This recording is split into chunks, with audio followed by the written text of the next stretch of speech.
अपने गुरु प्रदत्त इष्ट मंत्र, इष्ट नाम, इष्ट रूप, इष्ट धाम, इष्ट प्रेमी,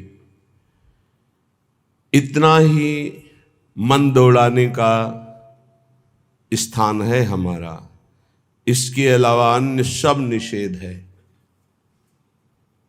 जहां हमारा मन परम सुख में डूबेगा वो यही स्थान है। गुरु प्रदत्त इसलिए कि उपासना सिद्ध तभी होती है जो सांगोपांग होती है। सांगोपांग कहते हैं गुरु प्रदत्त नाम, गुरु प्रदत्त मंत्र, गुरु प्रदत्त कंत अर्थात इष्ट और गुरु प्रदत्त ग्रंथ अर्थात आचार्य वाणी। जाकी यह सांगोपांग उपासना हुए, वाको यह रस सिद्ध होए, वही इस रस का रसास्वादन कर सकता है। तो अहोभाग्य है उपासक को जिसको गुरु प्रदत्त उपासना प्राप्त हुई है। ये बहुत बड़ी निधि है। अगर उपासक उपास्य देव का भरोसा हृदय में रख ले, फिर सारी जिम्मेवारी आराध्य देव उसकी ले लेते। योगक्षेमम वहाम्यहम्, निश्चिंत हो जाता है उपासक। न लोक की चिंता, न परलोक की चिंता। बड़े से बड़े भय के अवसर पर भी हृदय में एक अद्भुत शीतलता, एक अद्भुत आनंद की उपस्थिति रहती है, क्योंकि आराध्य देव उसके हृदय में प्रकाशित हो गए हैं। जब तक कोई अन्य भरोसा, अन्य आश्रय है, तब तक उपास्य देव त्रिगुण माया का पर्दा लगाकर हृदय में ही छुपा छुपी का खेल खेलते रहते हैं। श्रीपाद प्रबोधानंद जी महाराज कह रहे हैं, क्यों अन्य का आश्रय ले रहे हो?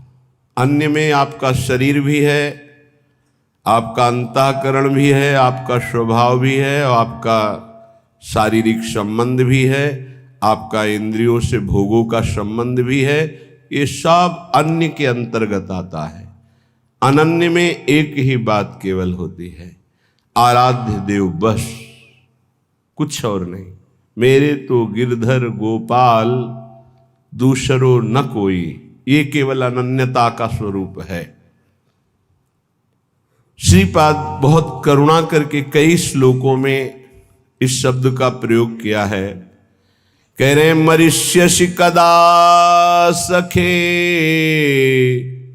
त्वमिति किं विजानासि किं शिशोः श्रुत तरुणस्य वा न खलु मृत्युराकस्मिकः तदद्य निरवद्य धीर वपुरिन्द्रियासक्ति को न किंचन विचार द्रुतमुपैः वृंदावनम।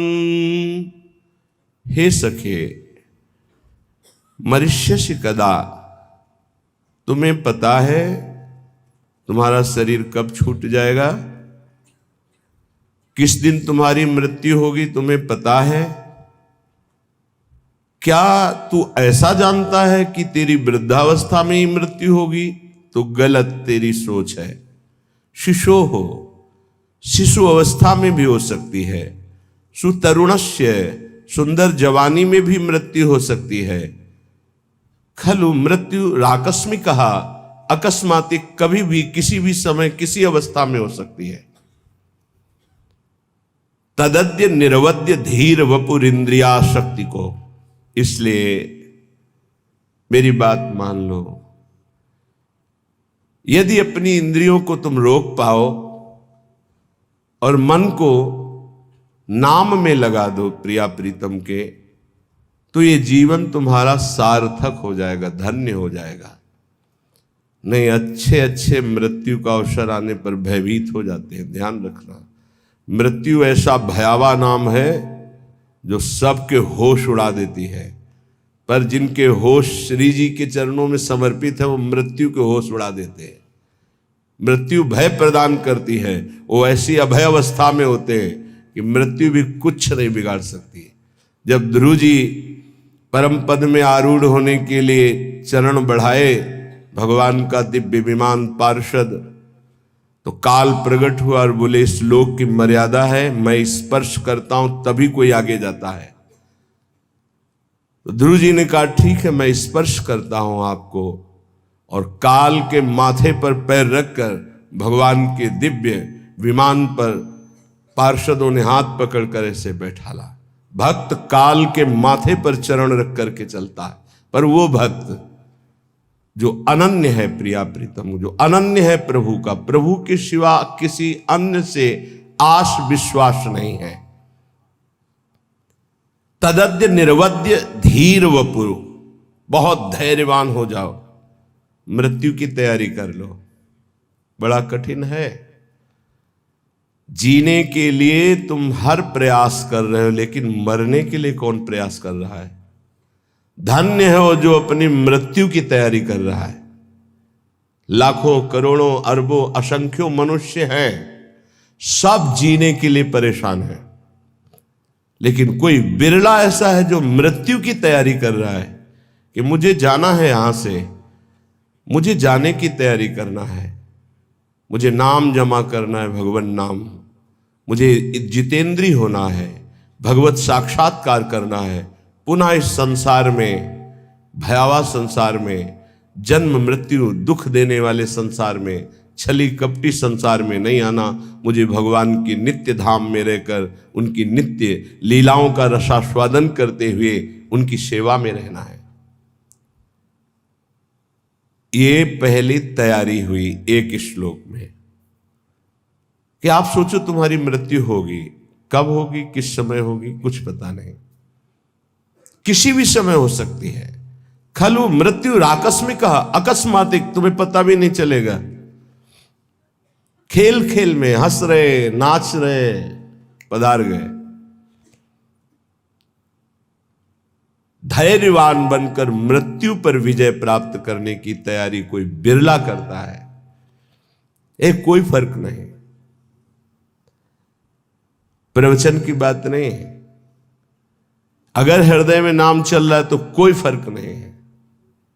हर समय अपनी बैग तैयार है, टिकट पास है, जहां जाना है वहां पता है, फोन से पहले बात हो चुकी है कि मैं आ रहा हूं, तैयारी फिट है, वहां से उत्तर आ गया है, आ जाओ। अब बोलो क्या परेशानी? कोई परेशानी नहीं। जिसकी तैयारी नहीं होती, अचानक कोई बात होती है, वो परेशान हो जाता है। जैसे आपके घर में अचानक 50 लोग आ जाए, अब आप परेशान हो जाएंगे। वही जब तैयारी करते हैं तो 500 लोग बारात में आते हैं, आप खूब आनंद पूर्वक उनका स्वागत करते हैं, क्योंकि आपने तैयारी कर रखी है। ऐसे ही मृत्यु के स्वागत की आपने क्या तैयारी की है? उत्तर सबके हृदय में एक ही आएगा, कुछ नहीं। तभी वो भयावह है, तभी वो महान दुख देने वाली है। यदि विवेकवान हो जाओ तो तुम मृत्यु की तैयारी कर लोगे।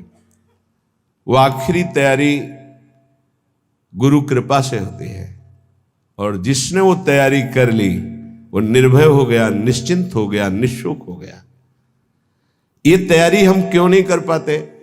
क्योंकि हमें यहां सब कुछ प्रिय लग रहा है।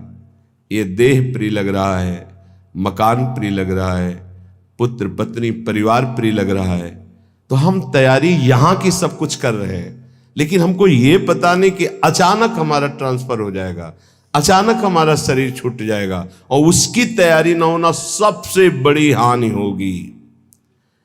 क्योंकि अन्य किसी योनि में आप कुछ तैयारी कर सके मृत्यु से बचने के, ऐसा कोई उपाय नहीं। केवल मानव देह में ही आप तैयारी कर सकते हैं भगवत प्राप्ति की, अन्य किसी योनि में नहीं।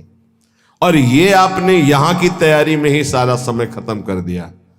पुत्र को पढ़ाना, पुत्री का ब्याह, ये वो, पूरा जीवन इसी में, और अंत तो गत्वा मोह मल से ग्रसित होकर पुनरपि जननम पुनरपि मरणम।